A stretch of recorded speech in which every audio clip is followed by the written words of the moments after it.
bring to us.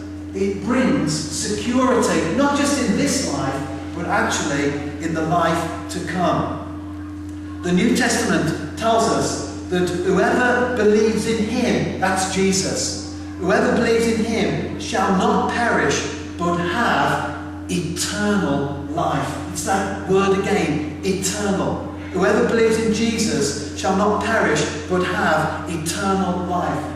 And the New Testament was written in a different language, written in Greek. And the word there means age-lasting, to last throughout the ages. When we believe in him, we will not perish, but we will have eternal life. Nothing in this world is built to last forever. When we gave Gary and Elaine their wedding presents this morning, we wrapped them in the Black Country Bugle. And if you read the Black Country Bugle, it's fascinating to read, even 100 years ago or 50 years ago, some of the great industries that existed here in Tipton. Factories and foundries that employed hundreds of people. And 100 years ago or 50 years ago, whenever those industries were at their height, if you said to those people who were there, one day, all this will be nothing, they would have laughed, because they were thriving, booming industries, factories and foundries that were there forever. Fathers and grandfathers and great-grandfathers all worked in the same place. Bilston Steelworks. Generations of people have worked at the same steelworks for years. But it's not there any longer. The factories, the foundries, one by one, have disappeared. Some of them are now housing estates, and other purposes have been taken with the land. But what people thought was secure wasn't secure. What people put their faith and their trust in ultimately was taken away from them. Jobs for life.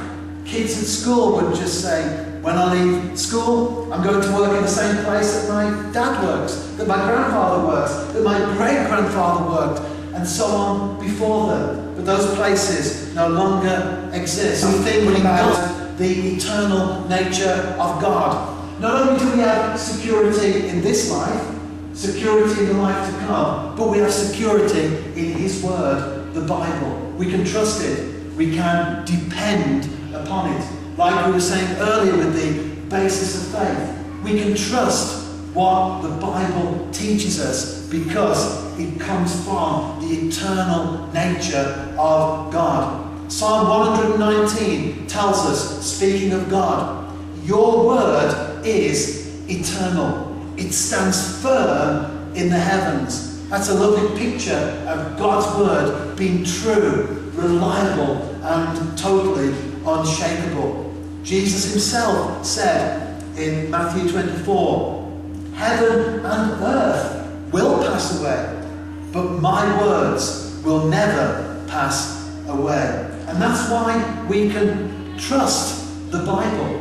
That's why we can take God's word, we can read it, believe it, apply it, and it works. Because it's the word of an eternal God. It's not the word of an intellectual man. It's not the word of a professor. It's not the word of someone who had an inspiration one day and wrote down some wise sayings. But it's the word of the eternal God. We live in a world of deception very often, where promises are often meaningless, but God's word is absolutely, totally trustworthy and reliable.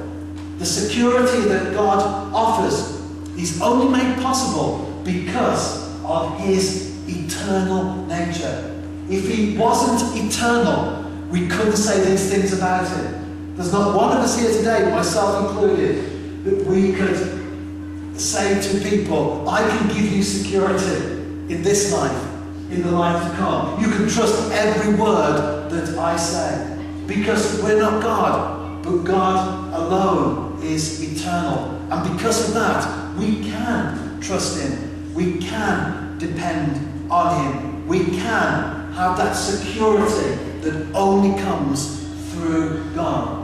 So the incommunicable attributes of God, it's a long phrase, but in a nutshell, as we said, It just means that part of God's character that he does not communicate to us. Some of the things he does communicate, like love and peace and joy, that as we grow in our understanding of God, we display those things, hopefully, in an ever-increasing manner. But there are some things that he does not communicate at all. And that's what keeps him God. So the incommunicable attributes of God are the 6 parts of his character, the 6 characteristics of God that separate him from mankind. So the first one that we've looked at today is that God is eternal. And how do we apply that into our lives? Otherwise it's just head knowledge. We apply it with security. Because he alone is eternal, we have security. Security right now. Security even at this second in time. We have security in him because he alone is eternal.